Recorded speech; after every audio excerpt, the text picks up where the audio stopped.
Quero saudar a todos, com a paz do Senhor Jesus, aos meus queridos amigos e irmãos que estão participando conosco também desta reunião, que todos sejam abençoados em nome do Senhor Jesus. Queridos, vamos abrir nossas Bíblias num texto muito conhecido, está no livro de Mateus, capítulo 5, a partir do verso 13. Mateus 5,13. Amados, quando eu comecei a preparar essa mensagem, teve um momento que eu fui tão impactado por ela, que eu parei a mensagem e fui para o joelho orar, porque Deus falou assim comigo. Essa palavra, ela mexeu demais com os meus brios, vamos dizer assim, e vamos ficar atentos àquilo que Deus quer nos falar nesta manhã. Mateus 5, a partir do verso 13, diz assim a Santa Escritura, a gloriosa palavra do Senhor Jesus: Vós sois o sal da terra, e se o sal for insípido, com que se há de salgar? Para nada mais presta, senão para se lançar fora e ser pisado pelos homens. Vós sois a luz do mundo. Não se pode esconder uma cidade edificada sobre um monte, e nem se acende a candeia e se coloca debaixo do alqueire, mas no velador, e dá luz a todos os que estão na casa. Assim resplandeça a vossa luz diante dos homens, para que vejam as vossas boas obras e glorifiquem a vosso Pai que estás nos céus. Somente até aí, oremos, queridos. Querido Deus, Pai, agora estamos diante da Tua santa e gloriosa palavra e pedimos que Tu nos fale nesta manhã, que o Senhor nos impacte, ó Deus querido, com esta Escritura, que o Senhor, meu Deus amado, venha revelar o profundo do nosso coração, e que o Senhor fale não somente com os irmãos que estão presentes aqui, mas com todos aqueles que estão participando conosco de forma remota. Senhor, fala-nos.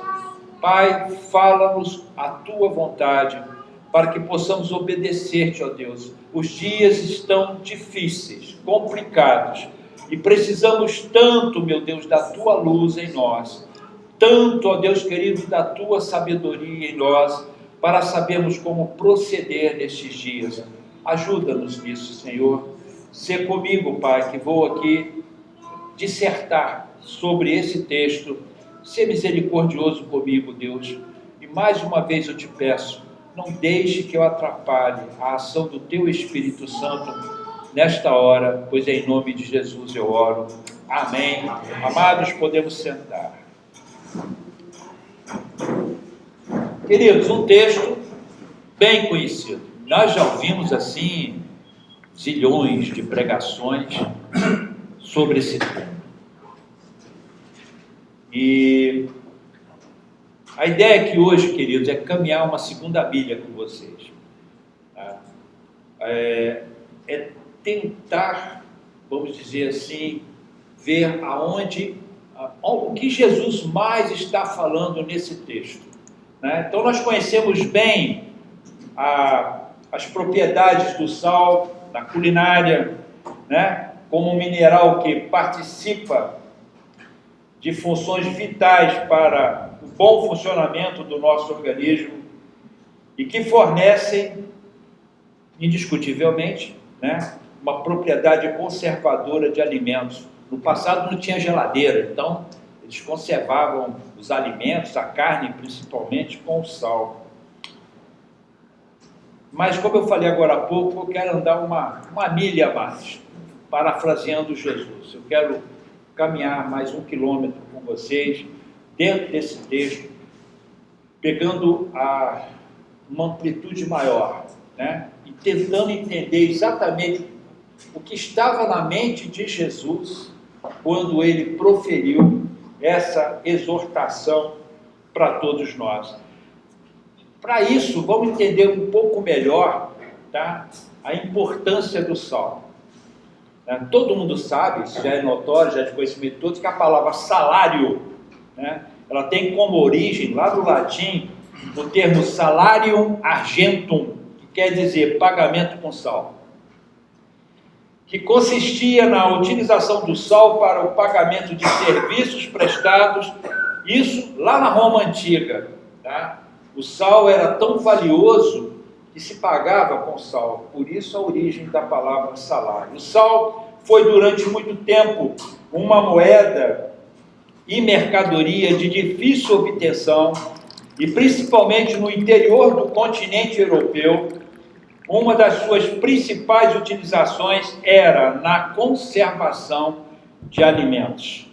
Por exemplo, o sal como uma iguaria era tão raro que podia ser facilmente trocado por vestimentas, armas, alimentos, qualquer outra coisa.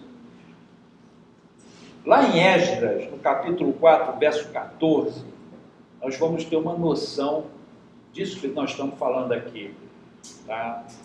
Nesse texto, a abordagem é o seguinte: os inimigos, ou digamos, aqueles que estavam contrários à construção do segundo templo por Zorobabel, né, escreveram uma carta para o rei, né, e nessa carta, exatamente o verso 14 do capítulo 4, diz assim: agora, pois, porquanto somos assalariados do palácio, isso, estou falando dos opositores de Zorobabel, né? Eles escrevendo para o rei. Como somos assalariados do palácio, não nos convém ver a desonra do rei, por isso mandamos avisar o rei. Essa palavra assalariado é elak, no aramaico, e literalmente quer dizer comedores de sal. É como se eles estivessem falando assim: nós que somos comedores de sal do palácio. Por outro lado, o sal era também utilizado como símbolo de perpetuação de aliança. E a partir daqui eu peço que os irmãos prestem muita atenção, tá? Aonde Deus quer nos levar. A forma como Ele me falou, principalmente ontem, quando eu estava terminando esta mensagem. Por outro lado, o sal era também utilizado como símbolo da perpetuação de alianças. E um ditado do Oriente Médio que diz: há pão e sal entre nós. Lá no Oriente Médio eles costumavam fazer isso, vocês vão entender bem por que eles falavam isso. Significava que um relacionamento havia sido confirmado ao compartilhar uma refeição. Quando a gente lê a Bíblia e a gente começa a se deparar com situações bem específicas da região, é necessário que a gente tenha um pouco desse conhecimento dos costumes da época. Os pactos eram geralmente confirmados por refeições sacrificiais e o sal sempre estava presente. Como também o sal é um conservante, facilmente se tornaria simbólico, e aí a coisa começa a tomar forma, né? Facilmente se tornaria simbólico de um pacto duradouro. Então as expressões arábicas usadas, há sal entre nós, ele comeu do meu sal, significavam compartilhar da hospitalidade devida diante desta aliança. Começa a entender agora? O sal tem uma propriedade conservadora. Então quando eles validavam as suas alianças com o sal era o símbolo de, isso vai ser para sempre. Vai ser como se conservasse, como se perpetuasse aquele pacto que estava sendo feito. Prestem bastante atenção nisso. Por que ser sal da terra? Por que Jesus fala assim: vocês são o sal da terra? Mas por que ser sal da terra? Na maioria dos estudos que fizemos e das pregações que aconteceram nas nossas vidas, éramos sempre levados no entendimento de que estávamos aqui para conservar este mundo ou para trazer sabor. Ou seja, no mundo deteriorado, a igreja vem no sentido de conservar, não deixar apodrecer totalmente.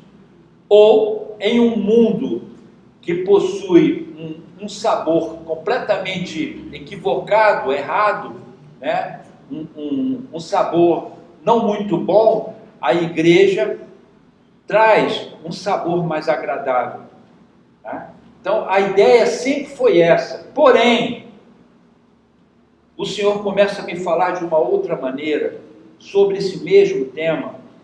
Então, primeiro nós precisamos entender o significado do sal na Bíblia. Agora nós vamos ver qual é o entendimento bíblico para o sal.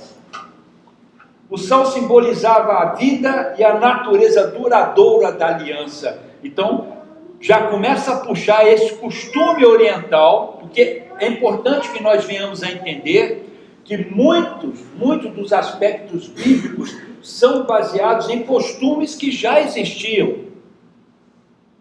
Então, nesse caso aqui, o sal, na Bíblia, ele é olhado como a natureza duradoura da aliança. O sal no Antigo Testamento aparece na relação entre Deus e Israel como um agente purificador e conservante na oferta de cereais. O sal simbolizava a natureza indissolúvel da aliança entre Deus e Israel. E aí agora vem os textos bíblicos, como por exemplo de Levíticos, capítulo 2, verso 13, que diz assim: prestem atenção nisso que o Senhor Deus fala. E todas as tuas ofertas dos teus alimentos temperarás com sal, e não deixarás faltar a tua oferta de alimentos, o sal da aliança do teu Deus. Em todas as tuas ofertas oferecerás sal.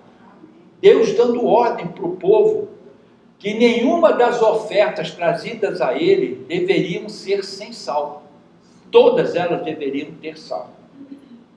Então vamos entender um pouco melhor. Como o sal era considerado um ingrediente necessário na refeição diária e em todos os sacrifícios oferecidos a Deus, conforme descrito em Levítico capítulo 2, verso 13, que acabamos de ler agora, tornou-se um passo fácil para a conexão entre o sal e a aliança. Quando os homens comem juntos, eles se tornam amigos. O termo pacto de sal ou aliança de sal que nós vamos ver na Bíblia, esse termo é encontrado 3 vezes, em termos de ocorrências, 3 vezes no Antigo Testamento. A primeira ocorrência, ela ocorre em Levítico capítulo 2, verso 13, conforme nós lemos, né? Vamos ler novamente. Tempere com sal todas as tuas ofertas de cereal, não exclua de suas ofertas de cereal o sal da aliança do seu Deus, e acrescente o sal a todas as suas ofertas. Essa é a primeira ocorrência. Observe aqui que as ofertas deveriam ser temperadas com sal, que é identificado como o sal da aliança. Olhem bem para onde os textos estão nos levando.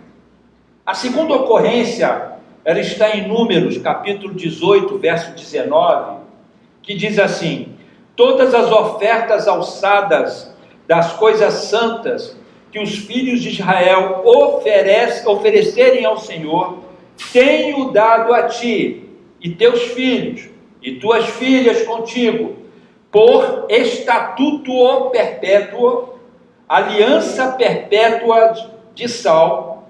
Olha o termo aqui, aliança de sal. Perante o Senhor, é para ti, para a tua descendência contigo. Está em Números 18 e 19. Segunda ocorrência, se refere o quê? Ao estabelecimento do sacerdócio arônico.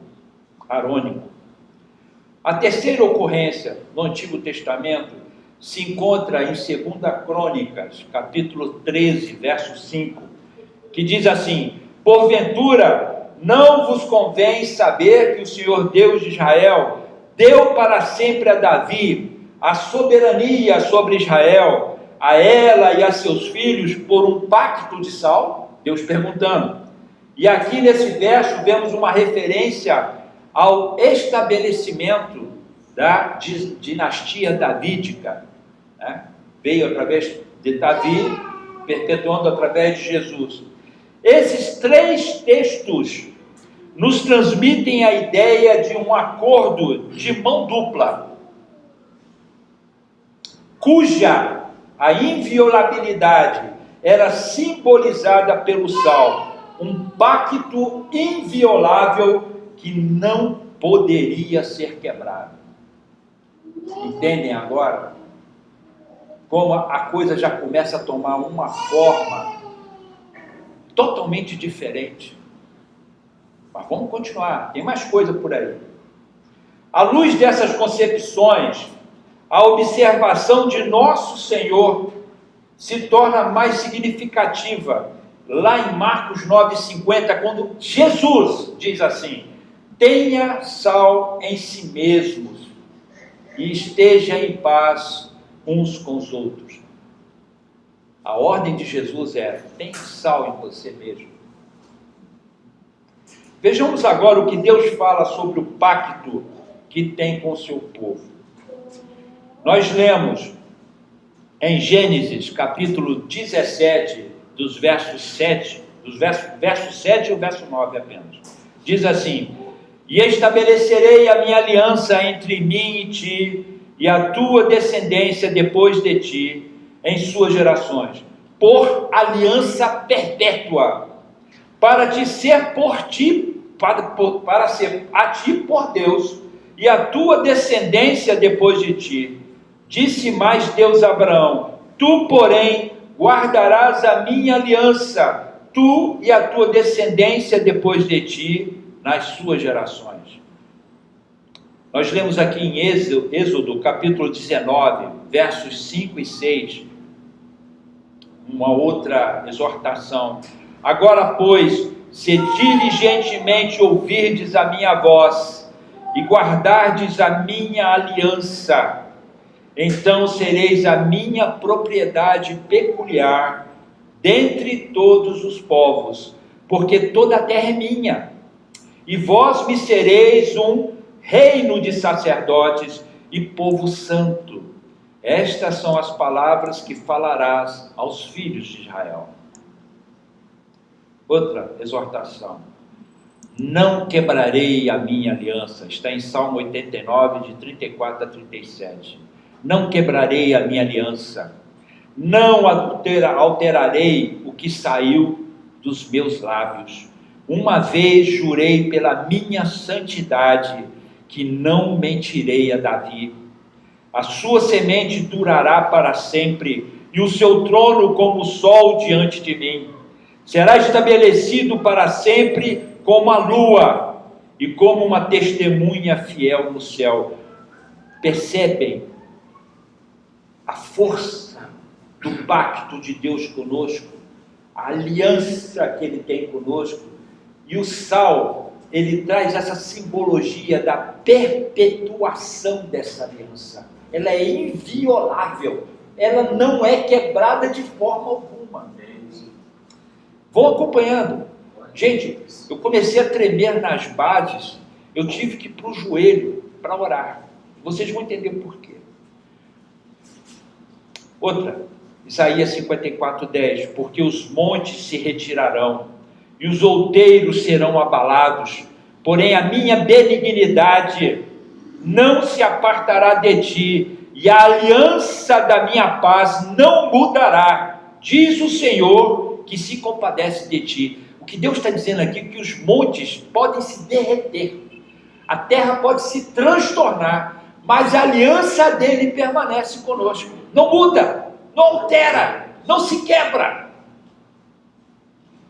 1 Coríntios, capítulo 11, verso 25, olha o que Paulo diz: semelhantemente, também depois de cear, tomou o cálice, dizendo: este cálice é o novo testamento no meu sangue, fazei isto todas as vezes que beberdes em memória de mim.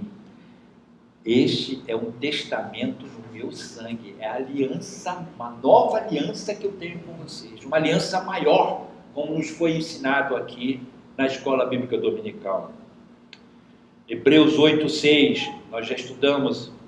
Mas agora alcançou ele ministério tanto mais excelente, quanto é mediador de uma melhor aliança, que está confirmada em melhores promessas. Amados, esse pacto que Deus tem conosco é algo extraordinário demais e grande demais. E Jesus veio para consolidar isso nesta nova aliança. E por isso que, como nós aprendemos aqui na Escola Bíblica Dominical, ele é mediador de uma melhor aliança que está confirmada em melhores promessas. Então, para onde Jesus está chamando a nossa atenção realmente?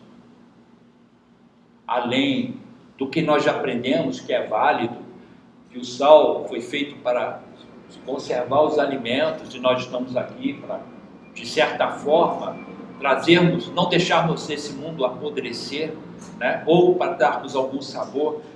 Mas, amados, para onde é que Jesus está nos chamando a atenção, queridos? E aí, amados, o texto sagrado diz assim: vós sois o sal da terra.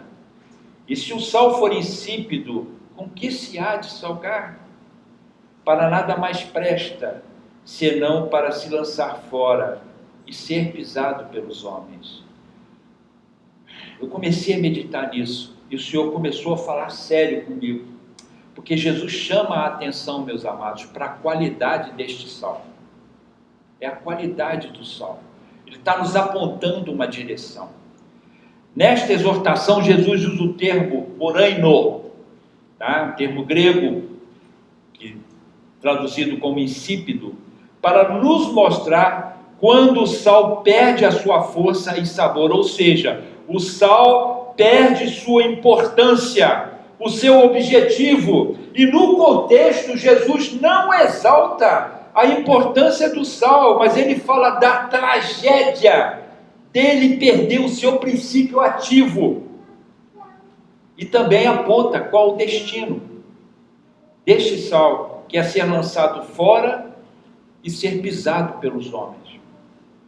Vamos ver um exemplo de uma igreja que deixou de ser sal? Se nós abrirmos nossas Bíblias lá em Apocalipse capítulo 3, a partir do verso 14, nós vamos ver uma igreja que deixou de ser sal e virou uma tragédia. Olha o que diz aqui, verso 14, 3:14 de Apocalipse. E ao anjo da igreja de Laodiceia, escreve isto: diz o Amém, a testemunha fiel e verdadeira, o princípio da criação de Deus. Conheço as tuas obras, que nem és frio, nem quente. Quem dera fosses frio ou quente. Assim, porque és morno e não és frio, e nem quente, vomitar-te-ei da minha boca. Como dizes, rico sou, estou enriquecido, e de nada tenho falta, e não sabes que és um desgraçado, um miserável, pobre, cego e nu. Aconselho-te que de mim compres ouro provado no fogo, para que te enriqueças, roupas brancas, para que te vistas e não apareça a vergonha da tua nudez, e que unja os teus olhos com colírio, para que vejas. Como foi que essa igreja deixou de ser sal, irmãos? Igreja de Laodiceia. O que foi que aconteceu com ela, para ela deixar de ser sal? E tomemos esse exemplo para as nossas próprias vidas. A igreja havia se tornado um reflexo da frieza existente na própria cidade de Laodiceia, uma cidade rica, abastada. Nada faltava para ela. A igreja assimilou isso. Ela assimilou os costumes da cidade. Ela assimilou a arrogância da cidade, a prepotência da cidade. A autoconfiança dominava o coração da igreja. Seu dinheiro grande produção, seus conhecimentos médicos, a tornaram orgulhosa de si mesma, como está escrito no verso 17. Você diz: estou rico, adquiri riquezas, não preciso de mais nada.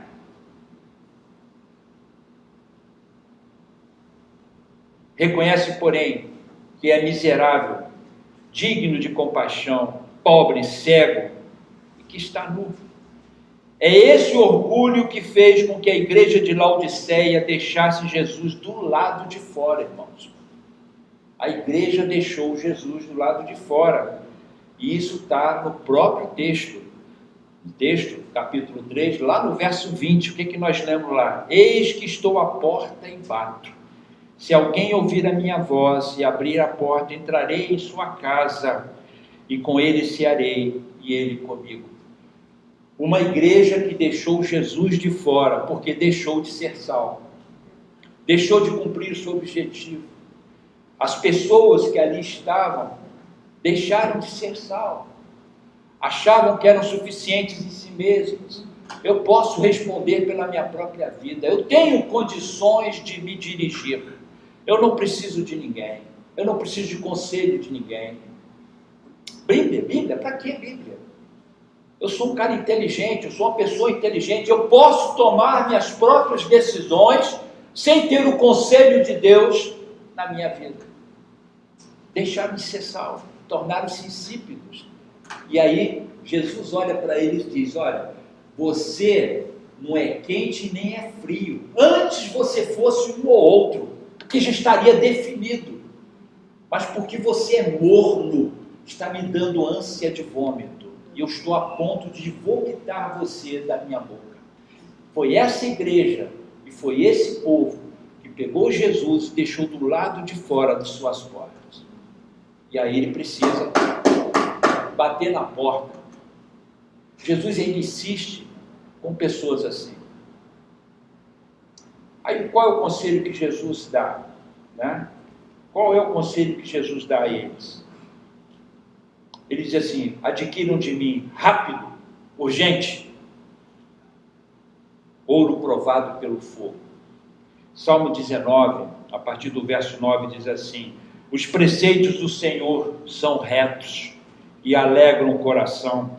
O mandamento do Senhor é puro e ilumina os olhos. O temor do Senhor é limpo e permanece eternamente. Os juízos do Senhor são verdadeiros e justos, juntamente. Mais desejáveis são que o ouro. Sim, do que muito ouro fino. E mais doces do que o mel e o licor dos favos. Também por eles é admoestado o teu servo em os guardar a grande recompensa. Amados, Jesus manda para esta igreja e para estes que o deixaram de fora, tornaram-se soberbos, arrogantes, suficientes em si mesmos. Porque, irmãos, não é simplesmente você ser bem-sucedido na vida que faz você deixar de ser sal. É o fato de você achar que você tem condições de dirigir a sua própria vida. Isso é reclamar para si mesmo o direito de eu tenho condições de decidir e contrariar o que a própria palavra de Deus lá no livro de Jeremias diz, que não cabe ao homem determinar o seu caminho e nem guiar os seus passos. Né? O que a própria Bíblia se refere a caminhos que ao homem parecem direito, mas o final dele é morte.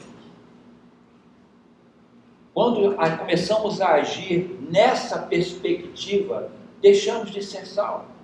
E aí o Senhor fala assim para nós: eu te aconselho uma coisa. É porque está escrito no texto, se vocês lerem lá. Jesus falando assim: eu te recomendo, eu aconselho você que adquiras de mim ouro provado pelo fogo. Por que ele fala isso? Ele fala duas coisas importantes aí. Primeiro ele fala: adquira de mim. E a outra coisa que ele fala: um ouro provado pelo fogo.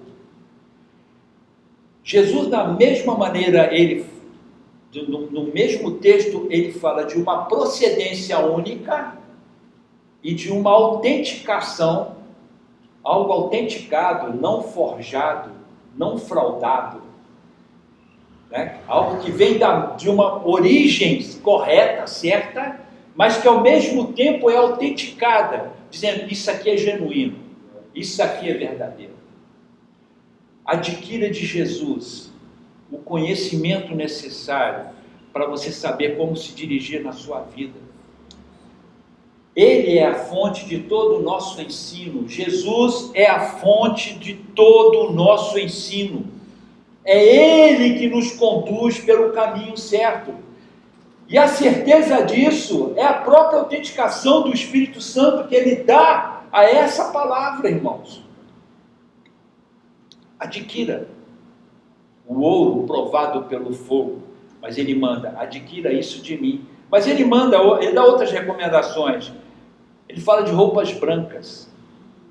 Apocalipse 19:8 diz assim, e foi dado que se vestisse de linho fino, puro e resplandecente, porque o linho fino são a justiça dos santos.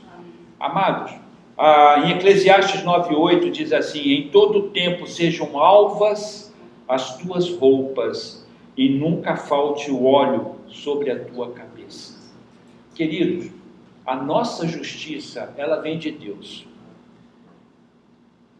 O que aconteceu com esta igreja? O que aconteceu com este povo que deixou Jesus de fora e deixou também de ser salvo?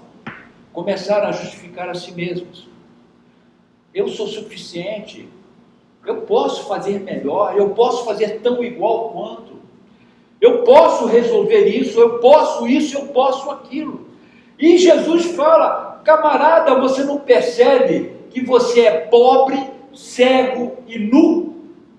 Que você não é nada disso que você pensa, porque eles achavam que eles eram alguma coisa, e não eram absolutamente nada.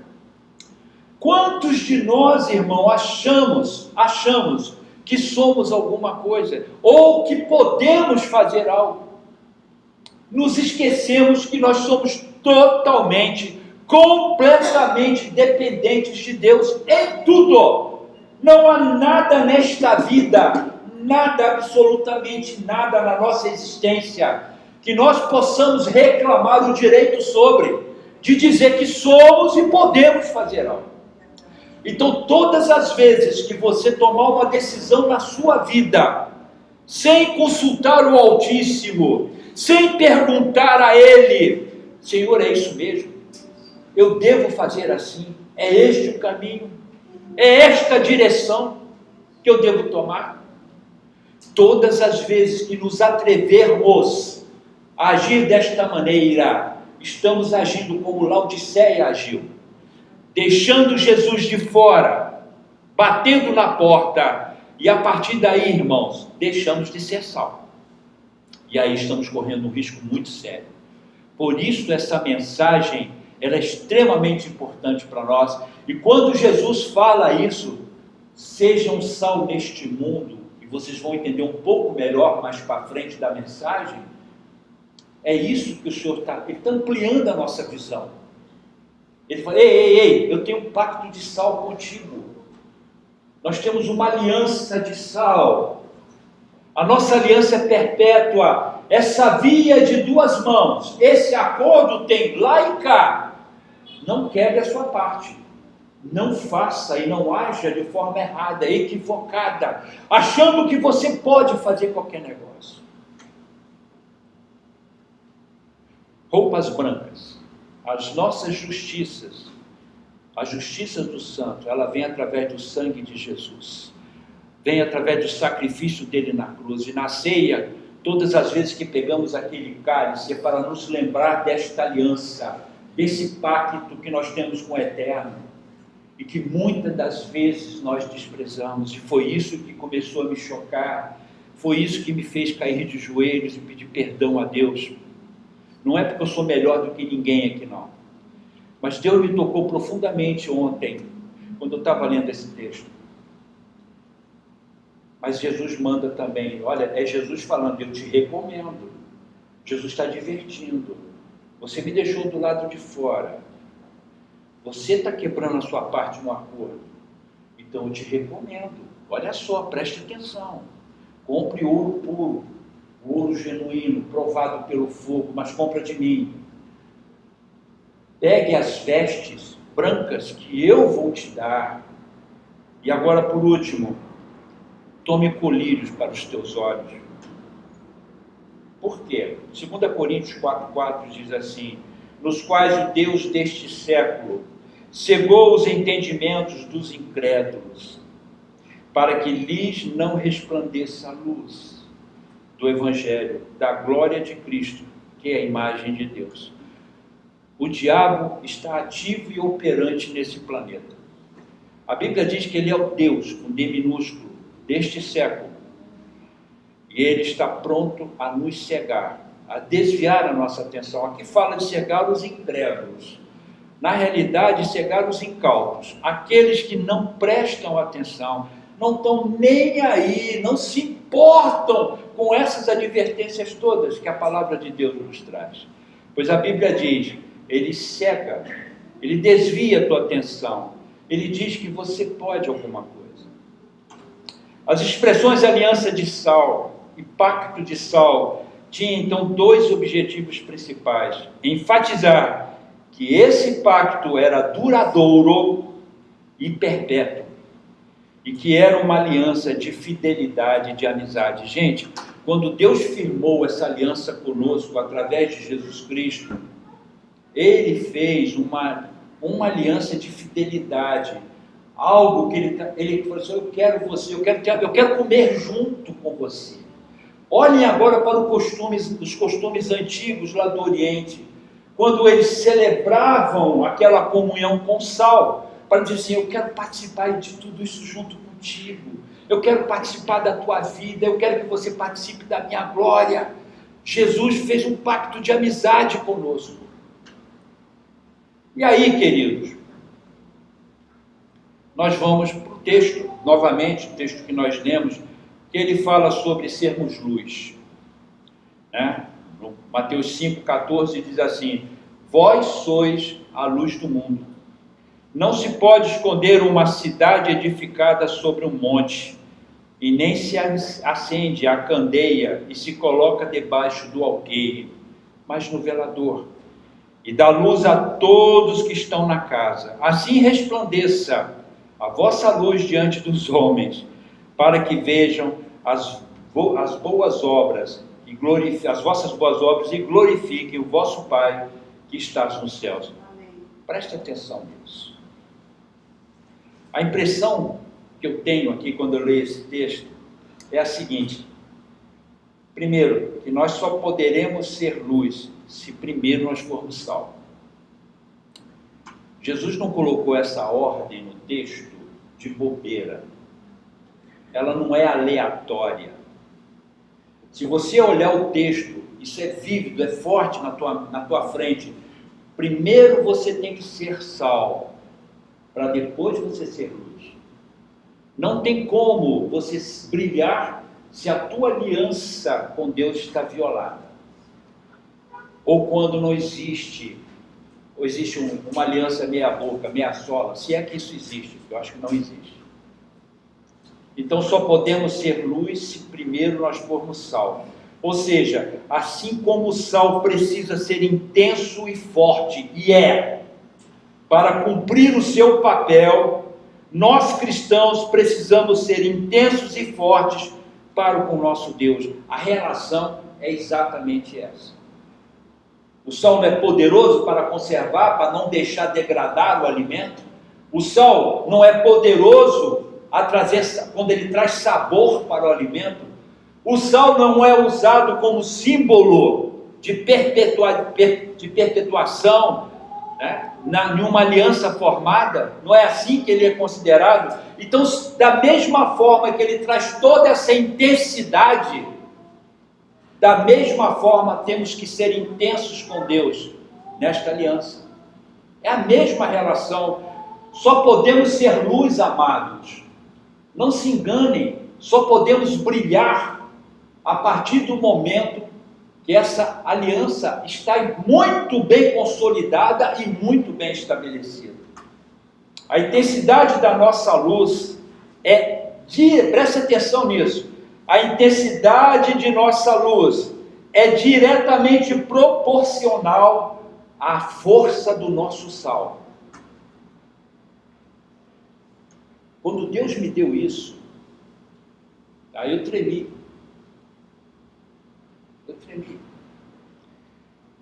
Porque não existe cristianismo, amados, um cristianismo sem uma aliança muito bem feita, sem as alianças feitas no passado eram alianças perenes e extremamente fortes, elas não eram quebradas, não podiam, a ideia de se violar uma aliança era algo inadmissível. E aí eu pergunto, quantas vezes na minha vida eu violei a minha aliança com meu Deus? Quantas? Inúmeras vezes. A intensidade da minha luz, ela é diretamente proporcional à força do meu sal. Nós não temos luz própria, irmãos. O maior erro é acharmos que temos luz própria. Nós somos como a lua. Reflete o brilho do sol. Para sermos luz, temos que refletir a glória do Pai. Não tem como ser de outro jeito. Eu fico pasmado quando vejo pessoas, entre aspas, né, que brilham por aí e acham que tem luz própria. Eu vi uma vez eu vou falar isso, né? Mesmo correndo riscos aqui, mas não tem problema. Eu fui, há um tempo atrás, segurança de palco do Benny Hinn. Eu tive uma experiência terrível desses dias que eu fiquei com ele, né? Um dos organizadores do evento, do qual eu iria participar, ele nos reuniu, estávamos debaixo de uma luz assim forte e tinham aqueles mosquitinhos de verão rodando em volta daquela luz. E ele fez a seguinte analogia: Benny Hinn é como essa luz. E esses mosquitinhos ao redor, tá, somos nós, que estamos ao redor dele.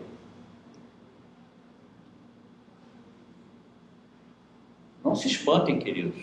Tem muita gente que pensa isso. Muita gente que pensa assim. E eu acreditei nisso, hein? Por favor. Na época, eu achei isso totalmente lógico. Mas a verdade é que a Bíblia nos ensina, nós não temos luz própria, nós refletimos a luz de Deus.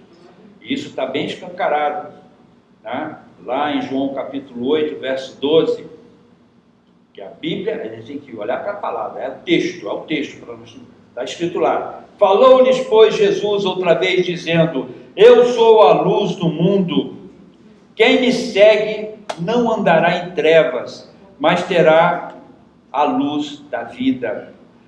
Agora nós somos aqueles que refletem a sua luz neste mundo. Jesus já saiu daqui da terra, mas ele deixou a igreja dele. E lá no Salmo 31:16, Davi tinha essa compreensão: faze resplandecer o teu rosto sobre o teu servo, salva-me por tuas misericórdias. Davi, a oração deve ser: Senhor, brilhe em mim, que a tua face brilhe em mim. Lá em Salmos 44:3, também lemos o salmista dizendo: pois não conquistaram a terra pela sua espada, e nem o seu braço os salvou, mas a tua destra e o teu braço, e a luz da tua face, porquanto se agradaste dele. Não é o meu braço forte, não é o que eu posso fazer, é Deus. Deus reflete em mim a sua glória. E olha só o que Paulo fala em 2 Coríntios, capítulo 3, verso 18. Mas todos nós, com o rosto descoberto, refletindo como um espelho a glória do Senhor, somos transformados de glória em glória, na mesma imagem, como pelo Espírito do Senhor. Segundo o texto sagrado, a luz cumpre dois objetivos. O primeiro é dar luz a todos os que estão na casa. Está lá no verso 15 do capítulo 5 que nós lemos. E o segundo objetivo é fazer com que todos glorifiquem a Deus ao enxergarem as nossas boas obras, lá no verso 16. Agora, o que me chama a atenção nessa parte é que, dentro dessa analogia, a nossa luz fará com que o mundo enxergue melhor as nossas boas obras. Interessante isso. A face de Deus refletida em nós fará com que o mundo veja as boas obras que executamos. Mas temos que refletir a luz de Deus para isso. Senão o mundo não vai enxergar, irmãos. E quando Jesus falou, vocês têm que botar o candeeiro, a luz é no velador, para que ilumine todos que estão na casa. É a nossa missão. Mas como podemos refletir a luz, a glória de Deus em nossas vidas, se nos falta o sol da aliança? Se o nosso sol se tornou insípido. E aí, irmãos, é o que eu vejo que Jesus, nesta hora, ele estava ampliando, tentando mostrar para nós uma coisa maior, muito além do que conservar algo que estava se deteriorando, ou que precisávamos trazer sabor para este mundo. Jesus estava falando de uma aliança eterna e perpétua. E aí, quando ele diz lá em Marcos, e fala, tende sal em vós mesmos, ele está dizendo para nós o seguinte: prestem a atenção nesta aliança que vocês têm com Deus. Não a desvalorizem, não a menosprezem, não quebrem esta aliança, porque tudo que nós proclamamos em torno do Evangelho, tudo aquilo que falamos de Deus para este mundo, está amarrado nessa aliança que nós temos com Deus. Amados, como o Espírito Santo pode autenticar uma palavra nossa, quando nós falamos a um perdido, ou quando proclamamos o Evangelho a este mundo, se nossa aliança com Deus está sofrida, foi violada de alguma maneira? E qual é a conclusão, irmãos, que nós chegamos nesta mensagem?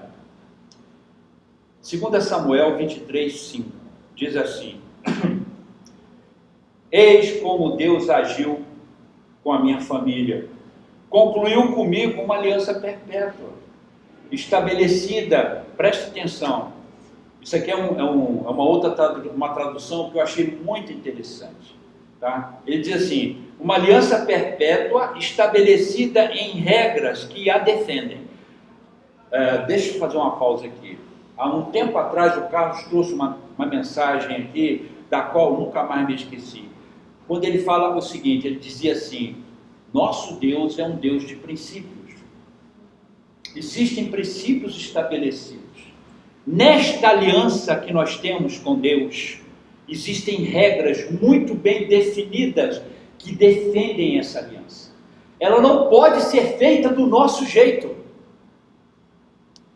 As regras são claras para nós, para que quando nós estabelecermos essa aliança com Deus, obedeçamos as regras já estabelecidas.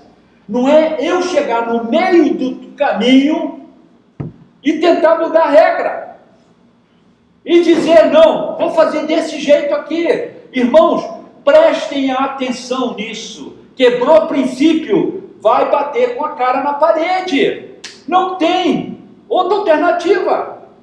Se você quebrar qualquer princípio bíblico, não importa se é um princípio bem elementar ou se é um princípio grave, você quebrou um princípio bíblico, você vai se dar mal.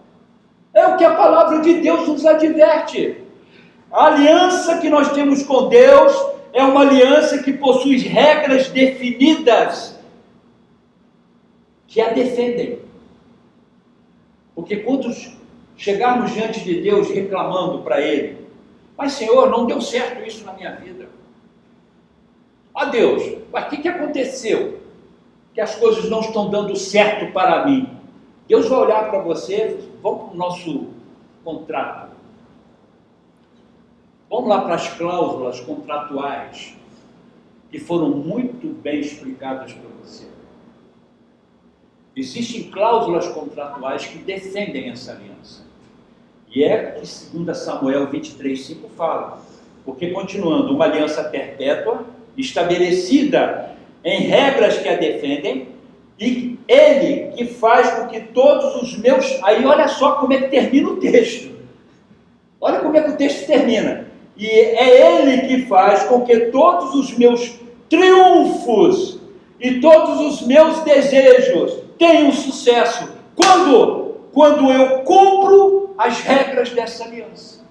Aí você vai ser bem sucedido. Davi é o maior exemplo disso. Muito bem. O que precisamos entender é que Deus chamou a nação de Israel para ser o exemplo para outras nações, e isso reverbera na igreja cristã também. Enquanto nós, como igreja, ficarmos apenas querendo ser como todos são, jamais conseguiremos ser luz ou sal para o mundo. Laodiceia foi assim. Qual foi a razão do fracasso de Laodiceia? Por que Jesus falou para a igreja: estou a ponto de vomitar você? Cara, meu Deus, se Deus chega para mim e fala um negócio desse, eu desmaio.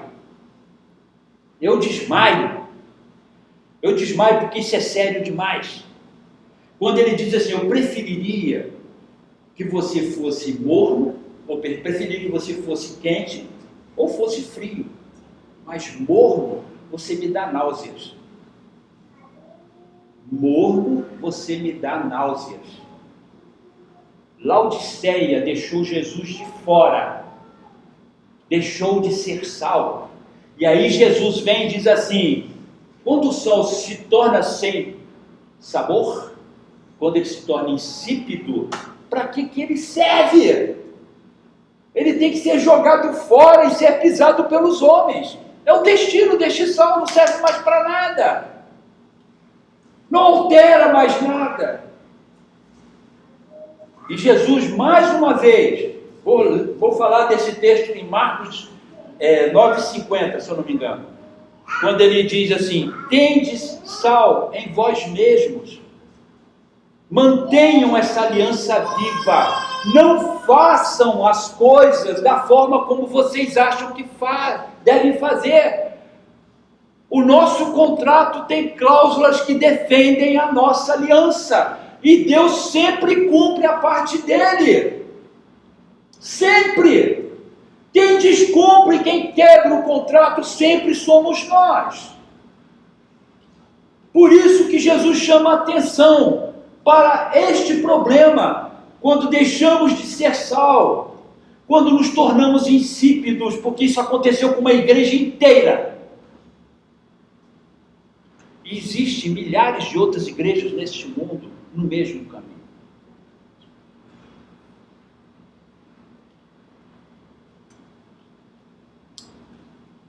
Levíticos 2,13, vale a pena ser lido novamente. Deverás pôr sal em todas estas ofertas de cereais. O sal sobre as tuas ofertas simboliza a aliança que Deus fez contigo. Põe sal em todas as tuas ofertas. Numa outra tradução, Levíticos 2,13. Marcos 9,50 de novo. Vou insistir, vou bater nessa tecla. O sal é bom, mas se perder as suas qualidades, como poderão salgar com ele? Procure cada um temperar bem a sua vida e vivam todos em paz uns com os outros. Marcos 9,50. Está faltando sal, irmãos. A exortação de hoje é essa. E a pergunta que Jesus nos faz nesta manhã: foi a mesma pergunta que ele fez para mim e eu dobrei os meus joelhos. Quando ele diz assim: Cleiton, há sal entre nós dois? Há sal entre nós dois?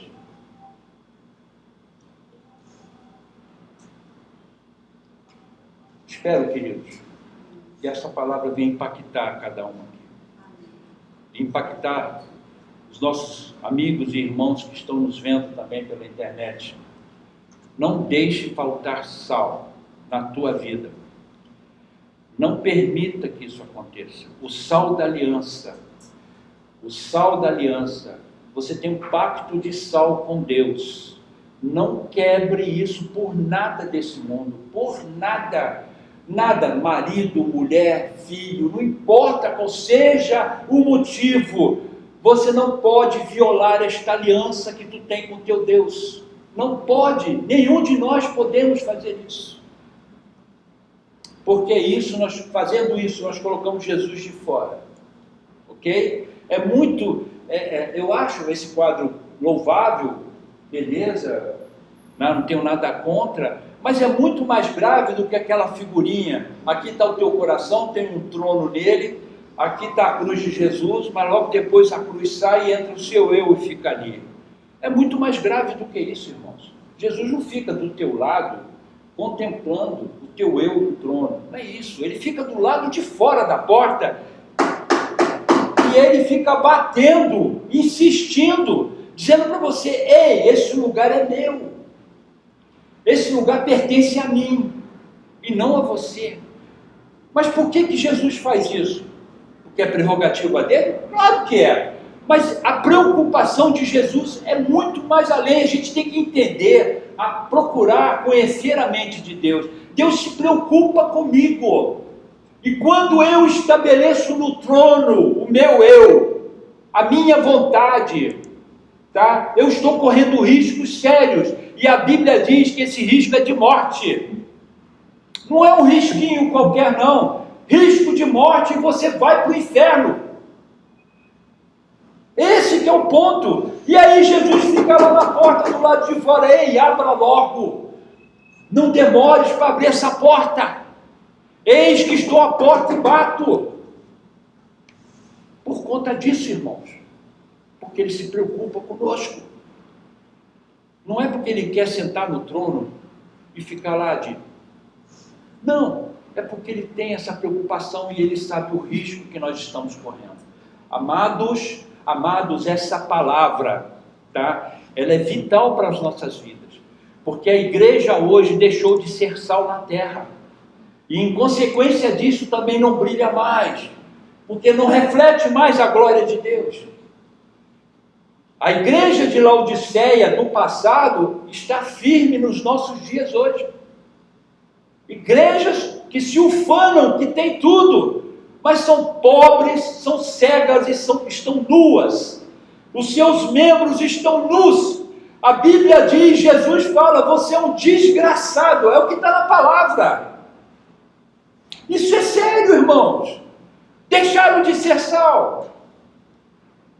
E nós nos preocupando com outras coisas. Que Deus possa nos fazer meditar nisso. Mateus 5 tem essa, é um pouco mais ampliada essa visão, entendem? Ela é mais global. Ela mostra outras fronteiras que nós antes não percebíamos ou não atentávamos para ela. É isso que Jesus quer nos falar nesta manhã. Com certeza era isso que ele queria mostrar para os discípulos naquele dia. Amém? Amém.